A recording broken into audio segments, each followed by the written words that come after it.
Welcome to PMI Manitoba's podcast series, Keeping It Real, where we talk about real stories, project insights, and community success. Here is our episode 9, entitled Authenticity as a Superpower in Project Management, with our special guest, Natalya Petrekin, author of the article The Unapologetically Authentic Mom, Navigating Motherhood, Work, and Life with Humor and Grace, hosted by Julieth Guerrero from PMI Manitoba's news desk.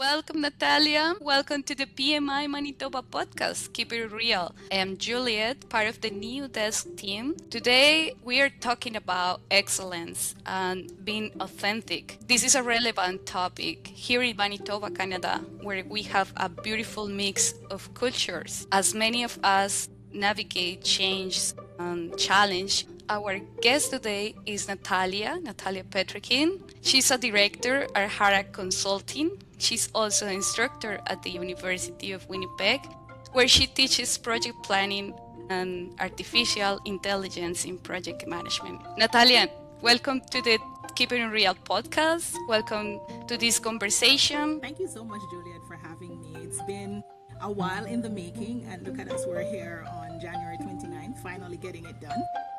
So I'm really honored to be here, and I'm also more honored to be chosen as the person to talk about this topic today. Thanks, Natalya. Okay, let's start with our main topic today. Who is Natalya beyond the resume?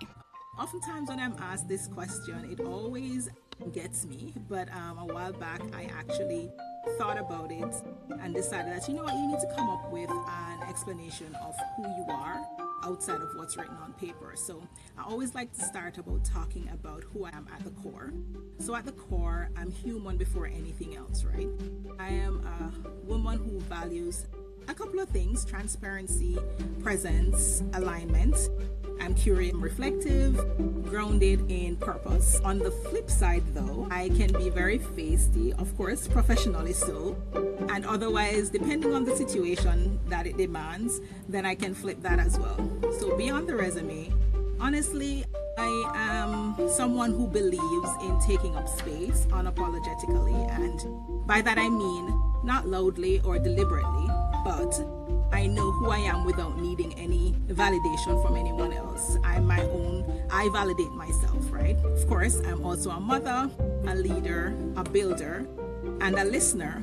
And of all of these items that I just discussed with you, they coexist. It makes me complete, and they don't compete. So pretty much, it depends on the day, the person that you get. You're a real human being. Yeah, that's where I like to start, yeah. And we love those introductions in this podcast because one of our main purpose is to create a community, PMI Manitoba community. And the only way how we can do that is by showing us beyond the resume, showing us like in real faces to create a belonging sense here in Winnipeg. Natalya, you wrote an article about the chaotic mix of motherhood and work. How has being a mom helped you level up at work? So as a mom, one of the things, again, it goes back to being authentically who you are. And that has fundamentally changed how I lead. I no longer try to separate professional Natalya from real life Natalya, because the reality is, at the end of the day, I am who I am, right? So motherhood has somewhat forced that sort of integration. So when you show up authentically as who you are, and of course you got to decide who that person is. You've decided who that person is, and you show up as that person with honesty about the capacity and the challenges that you're having and the space that you create. It just makes you more safe, and it creates that unparalleled space for your employees as well. So even as a leader at work, I try to understand where my direct reports are coming from, without, of course, being too nosy in their business, but you try to understand that. You try to understand authentically who they are. So for example, if I'm working on a project or just in a project-based environment, that somewhat translates into trust, right? They know that they can trust me because I care about who they are outside of work. it promotes better communication, because now we're not only talking about work, but we're talking about topics that they can relate to, and it makes them feel more comfortable. Because if you think about it, a lot of times we're working on projects and we don't necessarily know everything that's going on. So when people start talking about the project, especially the technical aspects of the type of projects I work on, sometimes people are uncomfortable. But if you talk to them about other things that makes them comfortable, then it makes it also easier for them to communicate about the project, right? Because now they have built a relationship with you. And I feel like the teams I work with, they get empowered or feel empowered to be more honest with me before problems escalate. So now we have this relationship because we talk about other things. So when it's time to talk about a problem, it makes it easier to come and say, hey Nats, you know what? This is what is going on. So I try not to lead from a place of perfection, but more from a place of presence is what I like to say. So you're present for them in more ways than one, so it doesn't become uncomfortable when we have to talk about the hard things. The main idea resonates with an idea that I always try to apply, that it is that we create relationships in contexts in which everything is formal, but human beings are still human. We have to deal with KPIs, with processes, with timelines, with budgets, but at the end, we are still human beings. And if you maintain that approach, you can understand, you can be empathetic with every decision that you make to achieve in two sides, in the project side and in the team side, because it is not just about the result, it's about how to build value, and the value is provided by your team. We're just starting, and you see it comes back to where I started, right? Who am I outside of the resume? At first I'm human, we're all humans, right? And that's where it started. That's amazing, Natalya. And the way how you approach this in a very mature way make me think that many people think they have to hide their personal life to look professional. But you argue that motherhood is a leadership masterclass. How has being real about your life helped you build more effective project teams? So I think I would say parenting has taught me a lot of things, right? I have two boys and one is 18, so an adult, right? And it has taught me that no plan actually survives reality. So no matter how you plan, life happens, right? I had to get to a point where I didn't view that as failure. It's more information to be used wisely. So let's say, for example, I'm planning my day today and I got to get the boys here and this has to be done, but something happens at work and I can't do what I had planned before. That's not failure, right? That is having more information at my fingertips so that the next time something like this happens, I can plan wisely and do better, right? Kids don't care. They really don't care about what we have carefully crafted as the roadmap for things that are going to happen today. They don't care. Especially my 6-year-old. He doesn't care, right? And that has made me far more agile as a project manager to know that things will happen. Kids get sick. Kids throw tantrums. They do all these things, right? So I tend to try and plan thoroughly, but I'm emotionally unattached to the plan itself. So I'm going to write my to-do list and I have all of these lists of the things I need to do and what needs to happen when. But I try not to become too attached to it, because then that's when you feel like you failed, right? I tend to focus more on the outcomes. So not being rigid to the plan itself, but more focused on, so these are the 10 things I want to do today, and these are the 10 things that I need to do on Friday to make sure I complete this week's task. Let us say I don't get the 10 things done today and I have to move something on Friday, until Friday. At the end of the day, the outcome is I want to be done this task on Friday, but I may have to shift how I get there, right? Because things happen, right? So that mindset has helped me to lead teams like through any form of uncertainty. If something changes, then that helps me to be calm and confident instead of trying to be in control of things that I actually don't have control of, right? I was talking to a friend about that earlier, that sometimes as women or human beings, we try to get all worked up about controlling a situation, but if you sit and think about it, you actually don't have control of it, right? So we always need to be open to the unexpected, because for sure it's going to happen, especially in IT-based projects, right? If we have a saying, if something bad can happen, it will happen, right? So we got to be open to that. And I said, especially when working on IT-based projects, because if something can go wrong, it will go wrong, right? That's true. I encourage people to recognize their own skills that they have built during an entire life. It's like working is not just like another perspective of life, it's part of your entire life. And that's why the topic that you present to us, which is authenticity, is really important. And how did you make that connection, Natalya, between motherhood, between your leadership skills and authenticity? Back to a little bit of what I said before. It's really just using your real life situations and the experience that you have in life and applying that to work. Because again, at the core, we're all human beings, right? Especially at this stage of my life, I'm probably one of the older persons here at work. So sometimes I view the guys like my kids, right? And sometimes I apply some of the same principles, and then I'll say, hey, don't mind me speaking to you, or if you feel like I'm talking down to you, I'm actually not. But this is just me applying some of the skills that I use at home to get the kids to listen to me. And to understand where I'm coming from, right? And then again, also building that relationship where they know me enough to understand that when I use a particular tone, or when I say, come guys, let's talk, they know it's to be serious, right? So it's pretty much just applying some of those and then building the relationship with the team also, so they get to a point where they understand who you really are. They know when it's time to be serious, or they know when it's time to joke, right? And I try to also get involved in that side of them too, right? So when they're having the little chit chatter about whatever, I'll get involved and I'll talk about it, but sometimes they'll go on for half an hour. I'll pull away, and when they see me pull away, they know it's time, like, let's wrap it up, right? Like, we're not going to sit and chit chat for a whole hour. So there are just different ways of doing that. Natalya, I don't have kids, but I heard something that changed my mind on this topic, that was parenting is the real job.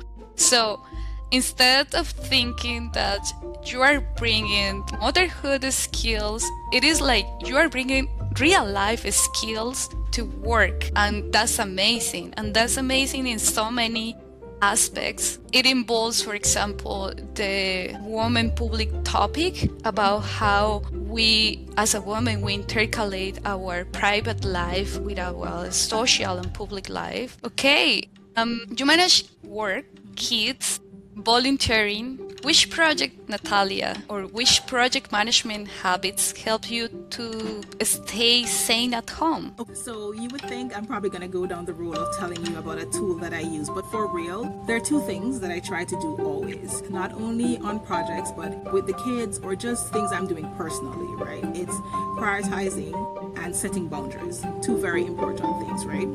And they're not named tools, but there are different processes that we do to make sure that is effective, right? So for example, these are the tools I use. No fancy software or anything like that, no Microsoft project. I have used tools before, but I find that outside of those tools, I still gotta set my own boundaries and prioritize my own have my own priorities, I would say. So I'm very ruthless about what matters in any given season. So I will get to a point where, so for example, the kids have activities and I know that I'm managing some very time intensive projects. With that said, then I know I'm prioritizing the project and I'm also prioritizing the kids' activities. Because I've done that, it helps me then, right, to set boundaries. It helps me to say to this person, I'm going to need your help to do pickups today, or I'm going to need your help to make sure that once you do this on the project, you send me an email so that I know that it's done, right? So once you have that plan in place, it makes all the difference, right? So I don't try to do everything myself. I choose very deliberately and intentionally what is going to happen in this season, and the season may be today, or it may be this week or this month, right? Whatever it looks like. Doing a bit of time blocking too also helps. Realistic planning, having clear boundaries helps me to determine that this is done rather than it is perfect. So we want to make sure that it's done. It doesn't necessarily need to be perfect, right? And defining these helps me to stay very grounded, because sometimes as human beings, we try to be perfectionists, right? And we're getting this task done and we're doing it over and over and over because we want it a certain way. But being able to accept that done looks this way as opposed to being done perfectly is still a check mark, right? So I have this word that I've attached to myself, 2026, and it's about, so this shows up in my whole willingness to say no without being guilty at work and also at home, right? Because we gotta set the boundaries and we gotta prioritize, right? So in this season, there's no me taking on any additional tasks because these are the tasks for this season and this is what I can handle reasonably without feeling like I've failed. That's a fantastic relationship that you create between the mom skills, as you call it in the article, in which you transfer some tools from one word to another word to create being authentic at work. And I respect that way in which you are trying to bring us a message in which you are saying, hey, I am just one person dealing with activities at work. I'm an instructor, because you are telling us now that you are an instructor, you are part of a consulting firm, and you are also part of the biggest project in your life, which is your family, right? It's a whole juggling act, right? To juggle all of these different elements. And I had to get to a point where I told myself, you don't need to be perfect for anyone. You don't even need to be perfect for yourself. As a matter of fact, what does perfect even look like? Why are we striving to be perfect? What is perfect, right? So you gotta get to that point where you realize your best is good enough, and whatever that best is, you need to define that. And once you define that, then you feel guided and almost calm within you that today I gave my best, and today's best will look different from tomorrow's best, because as women we go through all these things, changes in our bodies, different things. Like today I have more energy than I have tomorrow, right? And at the end of the day, especially when you're working with men, or they probably don't understand, there's that part of it too. So you gotta know what your best is today or in this moment, and once you've determined that and you've given your best, then there is no feeling that Tom Jones or whoever it is didn't think you give your best. You gave your best, and that is good enough. Definitely good enough, right? For nobody else but for you, right? Please yourself, right? That's true. That's true. Our next question is connected with that authenticity that you mentioned. And it is, how do you build a strong team at work in the same way that you build support systems at home? Let me think about that. So at work, one of the things I try to do is I try to lead by example. And by that, you gotta show people that you're human and not try to paint a picture that you're perfect. So a simple example I'll throw in. I walk into the office and I say, morning guys, and they say morning, and I say, how are you? And they're like, we're good. And they'll say, and you? And I said, I'm not too good today because of traffic, and I'll start a conversation along those lines. Rather than saying cliche, I'm good, I try to add a little bit more so it sparks a conversation, right? I also try to normalize asking for help, because one of the things I realized, I don't know if it's restricted to the IT industry, but I find that IT people don't like to ask for help, right? It almost comes over as if they feel like they're showing that they're not capable. So I normalize asking for help, especially since even though my background is IT, I did technical things many moons ago. So I understand the concepts and I understand what needs to happen, but I don't profess to know how to do it all, because I don't. So even sometimes when I think I know, or I'm sure I know, I still ask for help, right? And it's the same in family, right? Waiting too long creates some form of burnout, right? And the same is true on our projects, right?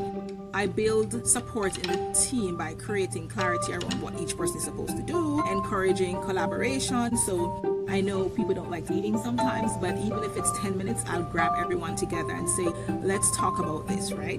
And one of the things I do is to model being vulnerable. People don't like to do that because they feel like, well, because you're vulnerable, you're being soft. No, because I'm vulnerable, I'm being human. Because outside of all the things that happened, just dropped my kid off and he was not very happy because he isn't feeling well. And I feel a little bit stressed out that I had to leave him at school. But here I am today. So being vulnerable helps people to understand where you're coming from. So when they do that, I remember the last time I did something like that and someone came, oh, I'm going to go to the kitchen. Would you like some water? And that made me feel good. Like, honestly, I didn't need the water, but I said yes, because I realized that the fact that I shared, they're now trying to make me feel better, right? And then that also encourages them right? To be vulnerable. So like vulnerability is, to me, it's very huge, because oftentimes we try to hide what's really going on with us. And I'm not saying you should come to work and talk all of your business, right? But if there's something that is at the forefront of your mind that you want to talk about, be sure to give a hint or pull someone aside and have that conversation. It doesn't have to be a deep conversation. It could just be, you know what, I'm just really not feeling myself today, so I'm going to sit here and just do something. So they understand where you're coming from, because if you're in your mood and then they come throwing all this work at you, you never know when you may break. So sometimes you just got to put it out there, right? So by nature, I'm a people person, and I tell you, I'll talk off your ears all day because I'm just that person, and I've embraced that, right? It also doesn't mean, though, that every day I want to be around people, because I enjoy my own company. Tomorrow I work from home, and I'm looking forward to just being home when everybody goes. So I enjoy that, right?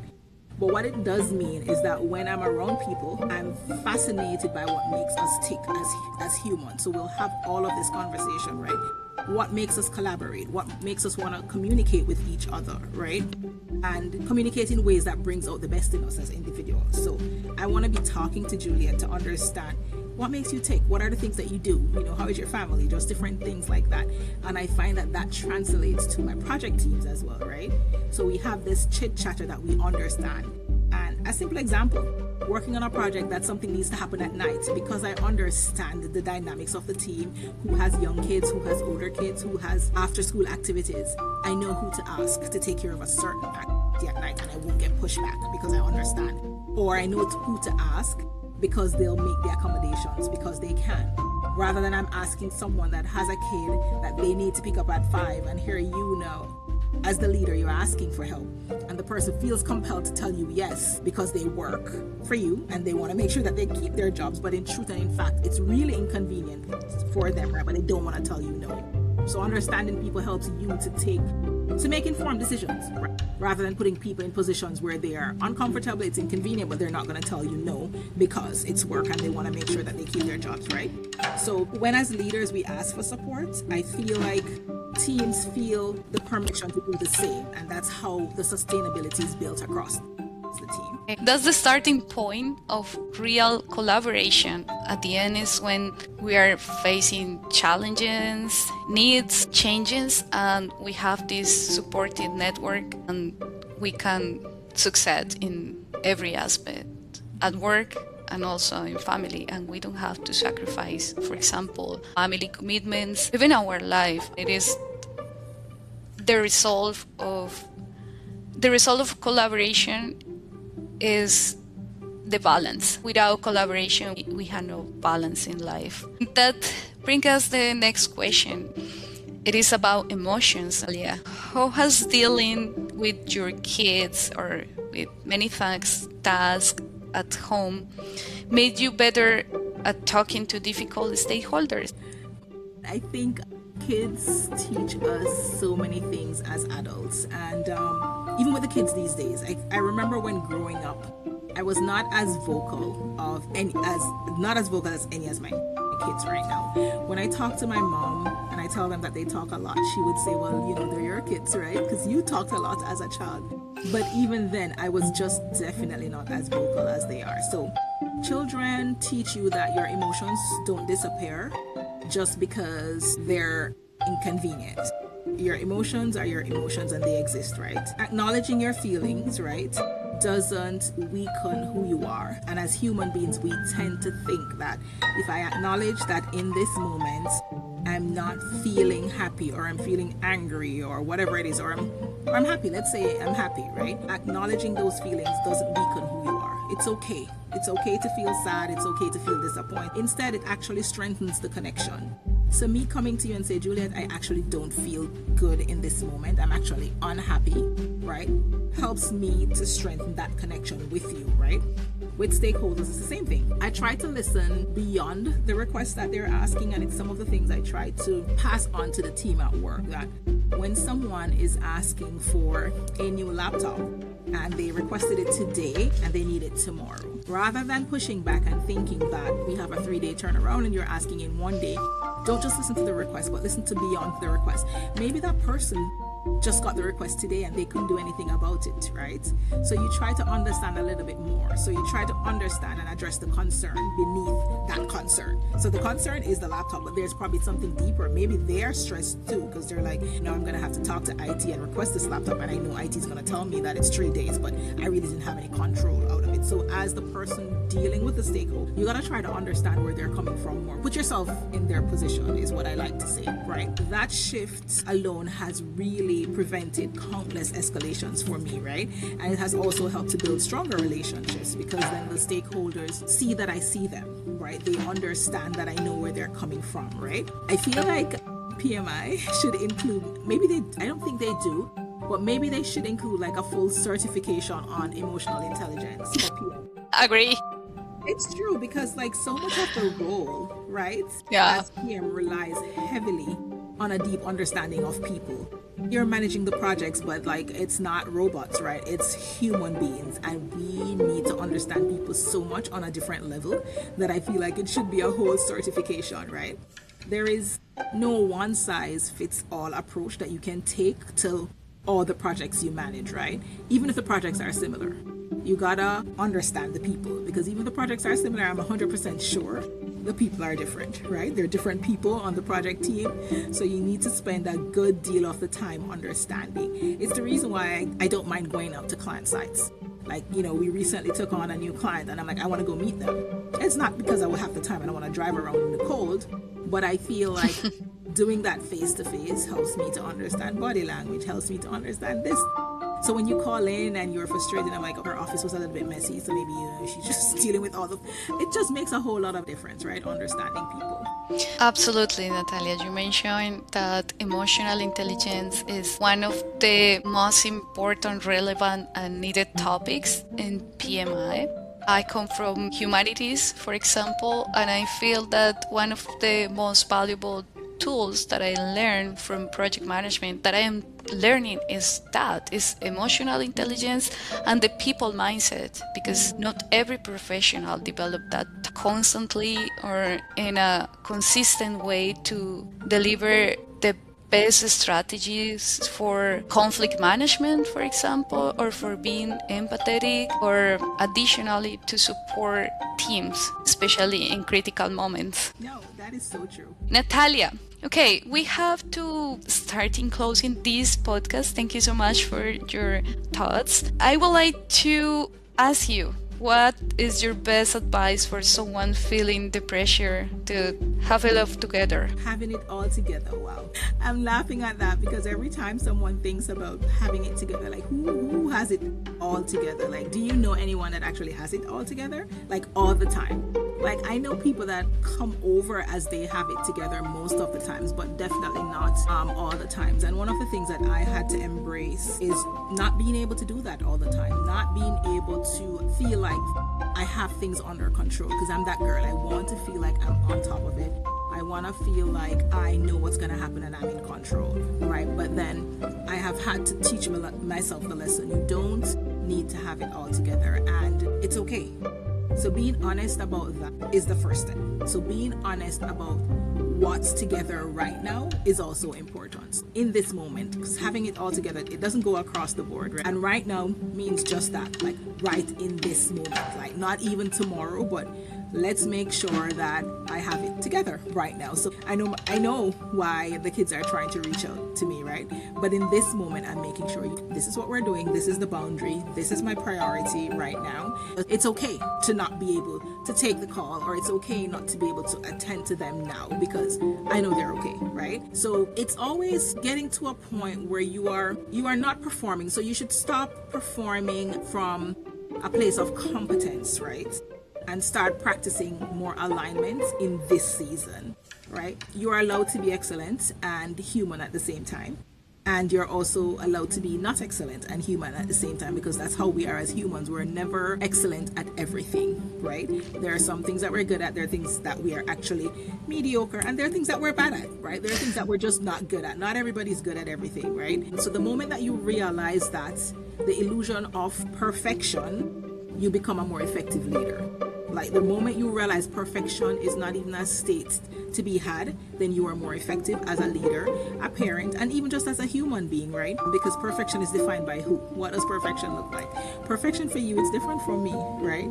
So I decide what my level of quote unquote perfection, for want of a better word, is, and then I'm guided by that, right? So I'm not performing for competence, I'm more practicing alignment with what I see as my level of perfection. Natalya, our last question is, how do you stay as a high performer without burning out? So burnout is something I feel all the time. But then I also come to the realization that we're burnt out because we probably set ourselves to a very high standard, and we try to maintain that standard right across the board. But I had to understand that I needed to redefine high standards or high performance, or what does that look like this month as opposed to what does that look like next month, right? So high performance is not a constant output, having something that is sustainable, right? So rather than thinking that, I'm always going to perform at 95% every day of the week, every month of the year, how about we redefine that more from the perspective of something that is sustainable, right?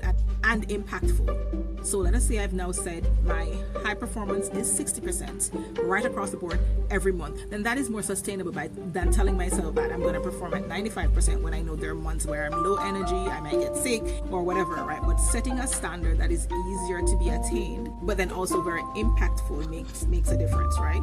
So I tend to check in with myself very regularly and without shame. And I make my adjustment without shame because, again, I think I mentioned that I hold myself accountable and I don't look for validation in anyone but myself, right? Grace is also something that you don't indulge in. It's more of a strategy towards making yourself good, to holding yourself accountable, right? So I constantly remind myself of this, that I'm just human, and that's all. At the end of the day, I'm just human. And even if today my goals were not met, there's probably a valid reason, and embracing that goes a very, very, very far away. And recognizing that today I'm just performing at my own pace, and I protect my peace and my energy in that regard, because burnout serves no one. It doesn't serve your boss, it doesn't serve you. Certainly doesn't serve my family. And if we're thinking about projects and the teams that I support, it does not support the clients, it does not support the teams either. So holding yourself accountable and realizing that burnout serves no one is always like the best strategy, and the way that I try to deal with it, and also try to make sure that I'm performing as a high performer. That's an amazing approach. Natalya, would you like to share any last talk? Would you like to share final words to our listeners today? I think I said so much, and I feel like if I say anything else, I'm going to be repeating myself. But I tell people being authentic is not something that anyone has to define for you or should define for you. That's really just who you are at the core. And for me, I choose to say that I'm human. So even like today, for today's session, I prepared, and then this morning I was like, you should try and go through my notes before this evening when Juliet calls. And about midday I got to the point where I said, you know what, it's not going to happen. You prepared, you made your notes, which is something that I would not do. I would feel uncomfortable showing up with notes because I'm thinking that someone was going to think, oh, so she's speaking from notes, or why does she have a paper with her? But I had to release all that and realize that that was serving no one, right? What was serving me is making sure that I'm prepared and making sure that I show up today and share with our viewers some very authentic points, some very valid points about how I go about managing projects, leading teams, and different things like that. And I want to be prepared.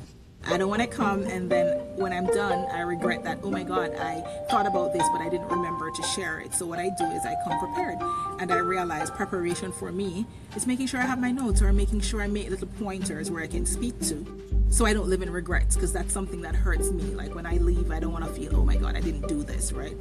And not caring about the noise that people make. So biggest value, I always tell people, do it for you. Live for you and for no one else, and you need no validation from anyone else but from yourself. That's amazing. I remember that I was one day in a job interview, and I say at the beginning, it is okay if I keep my notebook with me, because sometimes I am better just when I take notes to give you a response. And they say, yes, I didn't use it, but but it was me because I am a person that always is writing down things. So And they it is believe a that. kind Yeah. of, Don't so believe they that allow it me gives you to an be, yeah. edge. They allowed you to, and it probably gives you, having done several interviews, it probably gives you an edge over the other person because somebody else may walk in, they're so nervous to even Yeah. ask, right? And they really want to take notes, but they're so uncomfortable asking. But the fact that you were open and even asked a question, they're like, oh, she's comfortable. You know what I mean? Even if Yeah. you're uncomfortable, the fact that you asked a question before they even started talking to you goes a very far way in making you feel comfortable and also making the interviewer feel she's so. Never sell yourself short. Just do what you believe you need, because what's the worst that could happen is that they say no, right? That's the worst. Like, no one's gonna get hurt, no one's gonna die, right? That's So true. But we don't have any rush to be the most popular program around the province. We just want that the right people listen these words in the best moment for each one. So, dear listeners, if you made it to the end of this episode, thank you so much for listening today. For more resources and related content, be sure to visit the PMI Manitoba chapter website. Natalia, it's my pleasure. I am honored for having you here today. And thank you so much for connecting and presenting this beautiful topic, motherhood, being authentic. Be yourself at the end because you just live once and working should be enjoyable. Thank you so much again, Natalia.